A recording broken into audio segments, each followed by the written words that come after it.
Taste the Daily.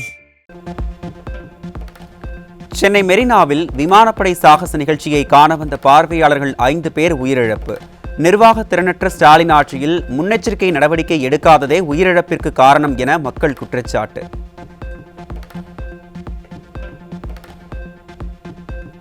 விமான சாகச நிகழ்ச்சி முடிந்த பின்பு அண்ணா சாலை, வாலாஜா சாலை மற்றும் காமராஜர் சாலை போன்ற பல்வேறு இடங்களில் போக்குவரத்து நெரிசல் காரணமாக பல கிலோமீட்டர் தூரம் நடந்து சென்ற பொதுமக்கள்.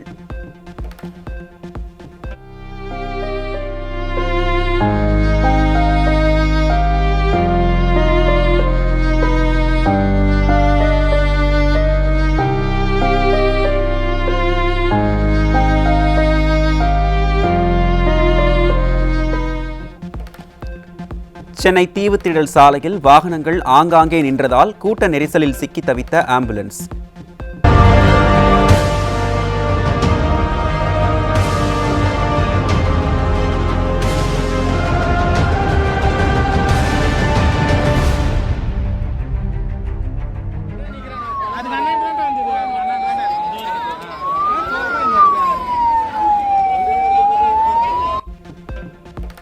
சென்னை சேப்பாக்கம், வேளச்சேரி உள்ளிட்ட ரயில் நிலையங்களில் குவிந்த லட்சக்கணக்கான மக்கள். விமான சாகச நிகழ்ச்சிக்கு முன்னேற்பாடு இன்றி போதிய ரயில்கள் இயக்கப்படாததால் முண்டியடித்துக் கொண்டு ஏறிய பொதுமக்கள்.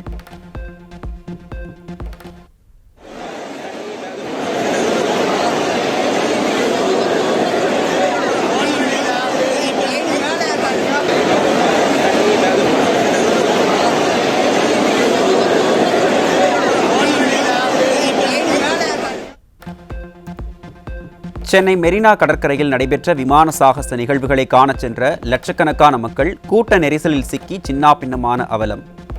ஸ்டாலின் அரசு போதிய பேருந்து வசதி மற்றும் ரயில் வசதிகள் ஏற்படுத்தி தராததால் நொந்து நிலை குலைந்த மக்கள்.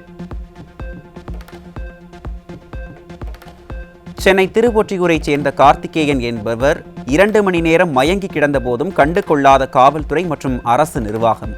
குறித்த நேரத்தில் ஆம்புலன்ஸ் வந்திருந்தால் தமது கணவரை காப்பாற்றியிருக்கலாம் என குமுறிய கார்த்திகேயனின் மனைவி. ஸ்பாட் டைமுக்கு ஆம்புலன்ஸ் ஃபெசிலிட்டி கிடச்சிருந்தா காப்பாற்றிருக்கலாம். இது 10 மினிட்ஸோ 15 மினிட்ஸோ இல்லை, 2 ஹவர்ஸாக அவங்க விழுந்து இருந்திருக்காங்க. எப்போ விழுந்தாங்கன்றது தெரியல. 2 ஹவர்ஸ்க்கு அப்புறம் தான் எனக்கு இன்ஃபர்மேஷன் அட்டன் பண்ணி யாரோ கால் சொன்னாங்க. ஏன் அந்த 2 ஹவர்ஸில் ஒரு பப்ளிக் ரெஸ்பான்ஸும் அவங்கள எழுப்பியும் பார்க்கல, என்னன்னு பார்க்கல. அந்த 2 ஹவர்ஸ் அந்த ஒரு போலீஸ் கூட அங்கே இல்லையா? இப்போ 15 lakhs மெம்பர்ஸ் அரேஞ்ச் பண்ணுறாங்கன்னா எப்படி சார்? அங்கே போலீஸ் கண்டிப்பாக இருக்கணும்ல, கண்டிப்பாக இருக்கணுமா? இல்லை எவ்வளோ ஆம்புலன்ஸ் ஃபெசிலிட்டி அரேஞ்ச் பண்ணியிருந்தாங்கன்றதும் தெரியல. சென்னை மெரினா கடற்கரையில் விமான சாகச நிகழ்ச்சியில் உயிரிழந்த ஜானின் உடலை உடற்கூறாய்வு செய்வதில் தொடர்ந்து தாமதம். உடலை ஒப்படைக்க கோரி பலமுறை கேட்டும் மருத்துவமனை ஊழியர்கள் தங்களை அலைக்கழிப்பதாக ஜானின் உறவினர்கள் குற்றச்சாட்டு. பார்த்தீங்கன்னா எல்லாமே கூட்டத்தில் நெருக்கமாக இருந்தாங்க சார். எங்கள் மாமா எனக்கு ஃபோன் பண்ணுறப்போ நான் வரதுக்கே 1 மணி நேரம் ஆயிடுச்சு சார். நான் எங்கள் அப்பாவை பார்க்குறப்போ அங்கே அந்த பிளாட்ஃபார்மில் படுத்து வச்சுருக்கேன் சார். அங்கே இப்போ நான் பேரப்பா 7 பேர் சார். எங்கள் தாத்தா, எங்கள் அப்பாவுக்கு அவளுக்கு நான் என்ன பதில் சார் சொல்லணும்? இப்போ இன்னும் அவங்க கேட்டுன்னு இருக்காங்க சார். நைட்டு போனப்போ தாத்தா கேட்டுன்னு இருக்காங்க சார். விமானப்படையினரின் சாகசத்தை காண வந்தபோது காவல்துறையினரிடம் மயக்கம் வருவதாக கூறிய அப்பாவி இளைஞர். செத்துப்போ என நெஞ்சில் ஈவிரக்கம் இல்லாமல் கூறிய காவல்துறை. 15 லட்சம் பேர் வரணும், கின்னஸ் சாதனை படைக்கணும்னு நினச்சாங்க. ஏன்னா ஒன்று பண்ணியிருக்கலாம், 15 லட்சம் பேருக்கும் விஷத்தை கலந்து கொடுத்துருக்கலாம். எவ்வளோ பேர் கஷ்டப்பட்டு போனாங்க. ஒரு போலீஸ் சொல்கிறார், போலீஸ் மக்களின் நண்பன்கிறார், வெறும் தீவிரவாதி மாதிரி இருக்கார். உடம்பு சரியில்லை, மயங்க மாறுதுன்னா போய் சாவு, இங்கே படுத்தா மட்டும்தான் நாங்கள் ஹெல்ப் பண்ணுவோம் அப்படிங்கிற. சென்னையில் நடைபெற்ற விமான சாகச நிகழ்ச்சிக்கு ஸ்டாலினின் அரசு முறையான ஏற்பாடுகளை செய்யவில்லை. அரசின் அலட்சியத்தால் 5 பேர் உயிரிழந்து விட்டதாகவும் எதிர்க்கட்சித் தலைவர் எடப்பாடி கே பழனிசாமி குற்றச்சாட்டு. இவ்வளவு பேர் வருவார்கள் என்று திட்டமிட்டு தகவலை பெற்று அதற்கு தேவையான பாதுகாப்பு ஏற்பாடுகள், மக்களுக்கு தேவையான குடிநீர் வசதிகள், அடிப்படை வசதிகளை செய்து கொடுக்க வேண்டியது அரசினுடைய கடமை. ஆனால் முதலமைச்சர் அறிவிப்பை வெளியிட்டு விட்டு அந்த அறிவிப்பை நம்பி வந்த மக்களுக்கு துன்பமும் தான் நேர்ந்தது. விலை மதிக்க முடியாத உயிரை இழந்ததுதான் மிச்சம். ஆக இந்த அரசனுடைய செயலற்ற தன்மை, கையிலாகாத தன்மை இதில் காட்டுகிறது. 5 பேரின் உயிரிழப்பிற்கு நிர்வாக திறனற்ற ஸ்டாலின் அரசே பொறுப்பு. சாக்கு போக்கு சொல்லி தப்பிக்க முடியாது என எதிர்க்கட்சித் தலைவர் எடப்பாடி கே பழனிசாமி காட்டம். ஆனால் தமிழகத்திலே ஒரு பொம்மை முதலமைச்சர், திறமையற்ற முதலமைச்சர் நாட்டை ஆளுகின்ற காரணத்தினாலே, திட்டமிட்டு செயல்படாத காரணத்தினாலே இன்றைய மக்கள் துன்பத்திற்கு ஆளாயிருக்கின்றார்கள். பல பேர் இறந்திருக்கின்றார்கள். 100க்கும் மேற்பட்டவர்கள் இன்றைக்கு மருத்துவமனையிலே சிகிச்சை பெறுகின்ற அவல நிலையை நாம் பார்க்க முடிகிறது. இதை நாங்கள் வன்மையாக கண்டிக்கிறோம். அநியாயமாக 5 உயிர்கள் பறிபோனது பற்றியும் மக்கள் பட்ட துயரத்தை பற்றியும் பேசுவது எப்படி அரசியலாகும்? 5 உயிர்கள் பலியானதை அரசியலாக்க வேண்டாம் என கூறிய அமைச்சர் மாசுவுக்கு எதிர்க்கட்சித் தலைவர் எடப்பாடி கே பழனிசாமி சரமாரி கேள்வி.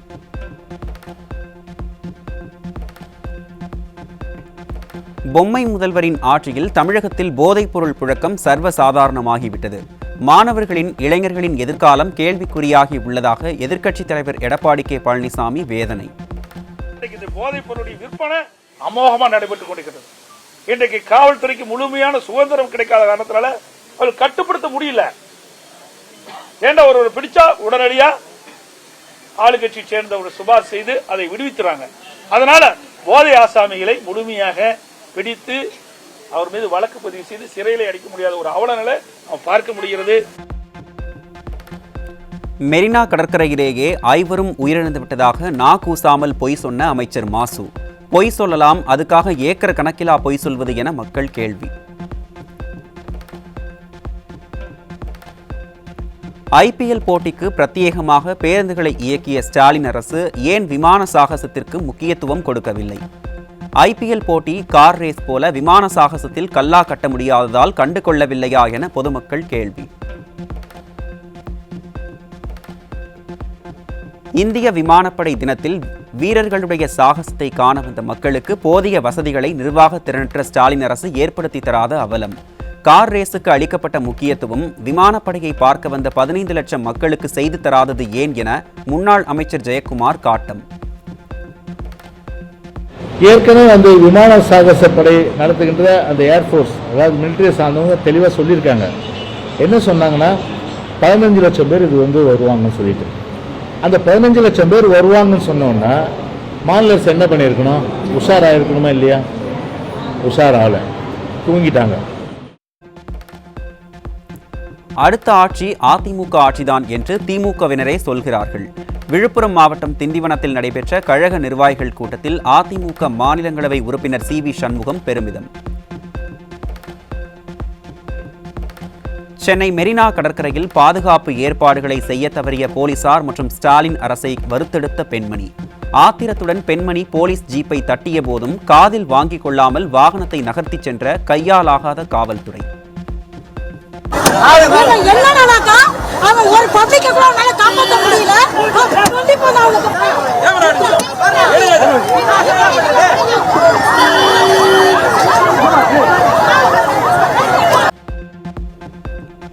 மெட்ரோ ரயில் பணிகளால் டொமினிக் சேவியோ மெட்ரிகுலேஷன் பள்ளி வகுப்பறைகளில் ஆங்காங்கே ஏற்பட்ட விரிசலால் மாணவர்களிடையே கடும் அச்சம்.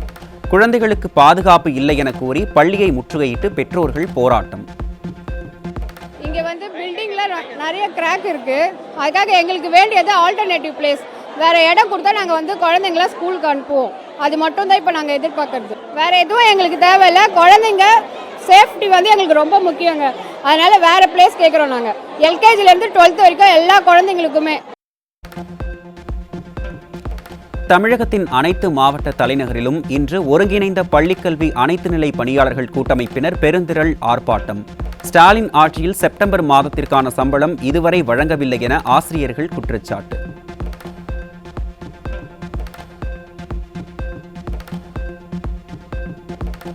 சென்னையை அடுத்த பூந்தமல்லியில் பங்குச்சந்தை வர்த்தகத்தில் 1 கோடி ரூபாய் இழந்த இளைஞர் தூக்கிட்டு தற்கொலை. அதிக லாபத்தை எதிர்பார்த்து பங்குச்சந்தையில் பணத்தை இழந்து தற்கொலை செய்து கொள்ளும் இளைஞர்கள்.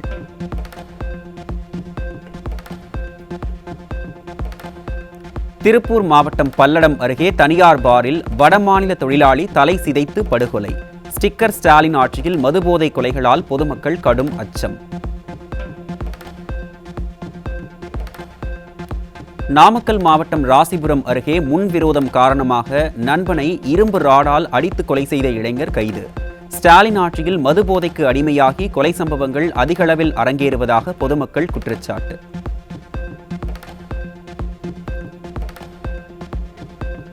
கடலூர் மாவட்டம் பன்ருட்டி அருகே திருமணமான இளைஞர் போக்சோ சட்டத்தின் கீழ் சிக்கினார். ஸ்டாலின் ஆட்சியில் சிறுமிகளுக்கு பாதுகாப்பில்லா நிலை உள்ளதாக மக்கள் குற்றச்சாட்டு.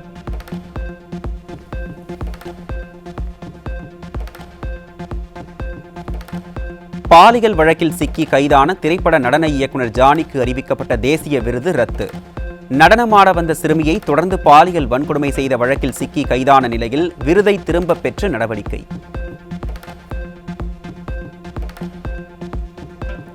தென்காசி மாவட்டம் அரியநாயகிபுரம் ஊராட்சிக்குட்பட்ட பகுதிகளில் இரவு பகல் பாராமல் பொதுமக்களை அச்சுறுத்தும் தெருநாய்கள்.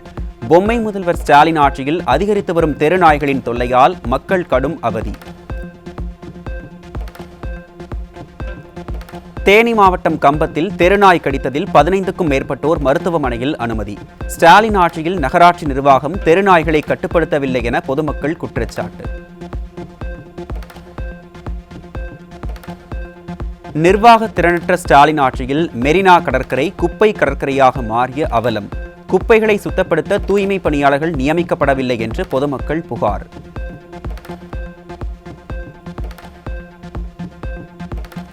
டெல்லியில் கடந்த வாரம் 5620 கோடி ரூபாய் மதிப்பிலான கொக்கைன் பறிமுதல் செய்யப்பட்ட நிலையில் தற்போது மத்திய பிரதேசம் மாநிலம் போபாலில் 1814 கோடி ரூபாய் மதிப்பிலான மெப்பட்ரோன் போதைப் பொருள் சிக்கியது. தொடர்ந்து 10 ஆண்டுகளுக்கு மேலாக பாசிச பாஜக ஆட்சி செய்யும் மத்திய பிரதேசத்தில் போதைப் பொருள் தொழிற்சாலையை வைத்து இயக்கி வந்த அவலம். மதுரை தனக்கன்குளம் பகுதியில் 1.5 கிலோ கஞ்சா பறிமுதல். விளம்பர பிரியர் ஸ்டாலின் ஆட்சியில் கஞ்சா மாநகரமாக மாறிய மதுரையில் அராஜகத்தில் ஈடுபடும் இளைஞர்களால் மக்கள் அச்சம்.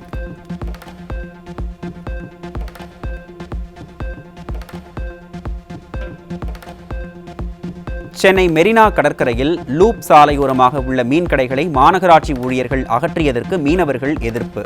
டோக்கன் கொடுக்காத பலரின் கடைகளையும் சென்னை மாநகராட்சி அகற்றியதாக மீன்கடை உரிமையாளர்கள் குற்றச்சாட்டு.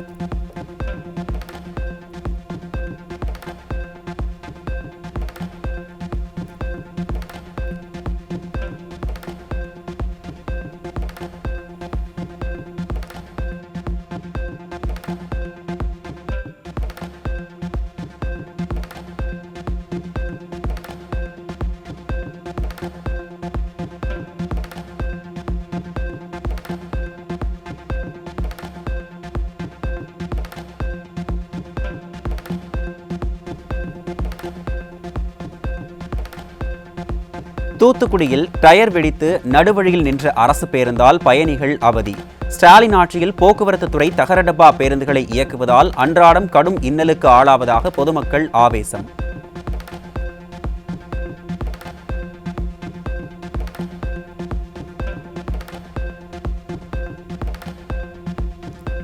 விழுப்புரத்தில் பெய்த கனமழையினால் பல பகுதிகளில் உள்ள குடியிருப்புகளில் மழைநீர் புகுந்ததால் மக்கள் கடும் அவதி. மழை காலங்களுக்கு முன்பு கால்வாய் சீரமைப்பு பணிகளை மேற்கொள்ளாமல் நகராட்சி நிர்வாகம் அலட்சியம் காட்டுவதாக குற்றச்சாட்டு.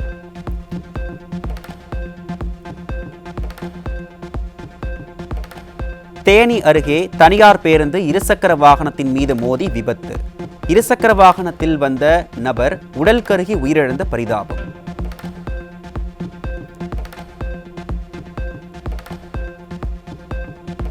கடலூர் மாவட்டம் புவனகிரி பகுதியில் அரசு நெல் கொள்முதல் நிலையங்களில் அடுக்கி வைக்கப்பட்ட நெல் மூட்டைகள் முளைத்து துர்நாற்றம் வீசும் அவலம். உணவு தானியங்களை பாதுகாப்பதில் ஸ்டாலின் அரசு கோட்டை விடுவதாக பொதுமக்கள் குற்றச்சாட்டு.